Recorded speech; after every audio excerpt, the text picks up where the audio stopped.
Hello friends, मेरा नाम शिप्रा भटनागर चंद्रा और आप सबका मेरे चैनल शिप्रा मोटिवेशन में बहुत बहुत स्वागत है।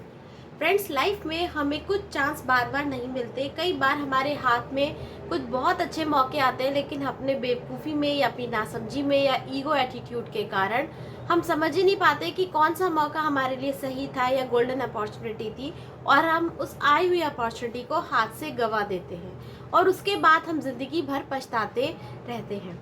तो आज की स्टोरी इसी के ऊपर बेस्ड है, जिसका नाम है कि लाइफ बार बार मौके नहीं देती है।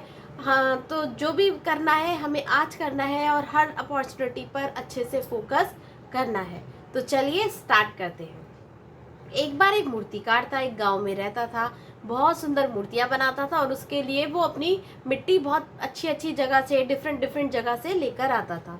एक बार उसको खुदाई में मिट्टी जहाँ से वो लेकर आ रहा था, वहाँ पर उसको एक चमकीला पत्थर दिखाई दिया। उसको वो पत्थर बहुत सुंदर लगा और उसने वो पत्थर लाके अपने दरवाजे के एंट्रेंस पे लगा दिया, क्योंकि वो उसके दरवाजे की शोभा बढ़ा रहा था। दरवाजे पे वो बहुत सुंदर लगने लगा और चमकने लगा। एक दिन बनिया किसी काम से उसके पास एक सुंदर सी मूर्ति लेने के लिए आया और उसने उसकी नज़र चमकते पत्थर पर पड़ी। तो उसने पूछा कि भैया, ये तुमने कहाँ से लिया? बोले, नहीं, मैं तो मिट्टी लेके आ रहा था, मुझे ऐसे ही खुदाई में थोड़ा सा एक पत्थर मिला, मुझे बहुत सुंदर लगा, मैंने धो के इसको दरवाजे पे लगा दिया। तो उसने कहा, क्या ये पत्थर तुम मुझे बेच सकते हो? बोले, हाँ। तो बोले, इसका क्या भाव है? उसने कहा, आप 2 किलो शक्कर के बदले ये पत्थर ले जाओ।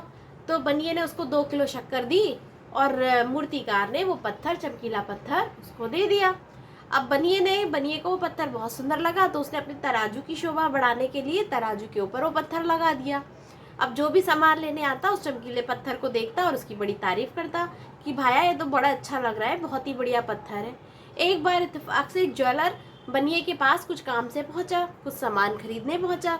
तो उसकी भी नज़र उस चमकते हुए पत्थर पर पड़ी और वो ज्वेलर था, इसलिए वो समझ गया कि ये कोई मामूली पत्थर नहीं है, ये हीरा है। तो उसने पूछा कि भैया, इसका रेट क्या है? तो वो उसको तो बनिए को कुछ पता नहीं था। उसने, मैंने तो एक मूर्तिकार से लिया था 2 किलो शक्कर दे के। तो उसने कहा, क्या तुम मुझे पत्थर बेचोगे? बोले, हाँ, ले लो, 10 रुपये का रेट है इसका।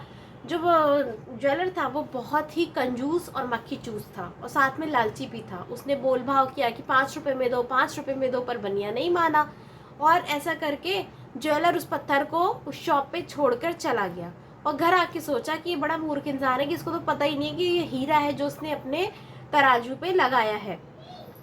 इतनी जल्दी थोड़ी किसी को समझ आएगा, कल जाके मैं 10 रुपये दे के ले आऊँगा। इत्तेफाक से उसी दिन एक दूसरा ज्वेलर भी उसके यहाँ सामान खरीदने आता है और वो उस पत्थर को देख के समझ जाता है ये कोई मामूली पत्थर नहीं है, ये बेशकीमती हीरा है।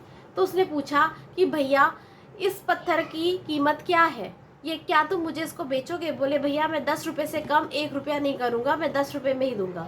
दूसरे ज्वेलर ने आनन फानन में ना आओ देखा ना ताव देखा ना सामान खरीदा और 10 रुपये उसको दिया और फटाक से वो अपने डेस्टिनेशन पे आ गया, पत्थर को लेकर, उस पत्थर को खरीद कर। अब अगले दिन ये वाला ज्वेलर पहुंचा जो पहले उसकी दुकान पर गया था बनिए की शॉप पे, और बोला, लो भाई, 10 रुपये ले लो और वो पत्थर मुझे दे दो। तो बनिया कहता है कि वो पत्थर तो बिक गया, आपके जाने के बाद ही कोई दूसरे व्यापारी आए थे, तो उनको वो पत्थर बहुत अच्छा लगा और वो 10 रुपये दे के मुझे चले गए।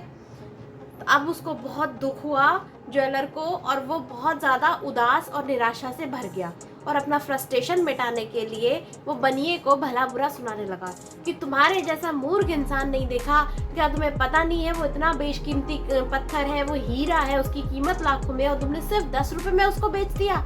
तो बनिए से भी अब सहा नहीं गया और उसने बोला, मुझसे ज़्यादा मूर्ख तो आप हो, आपको तो पता था ना ये हीरा है और आप 5 रुपए के पीछे मोल भाव कर रहे थे।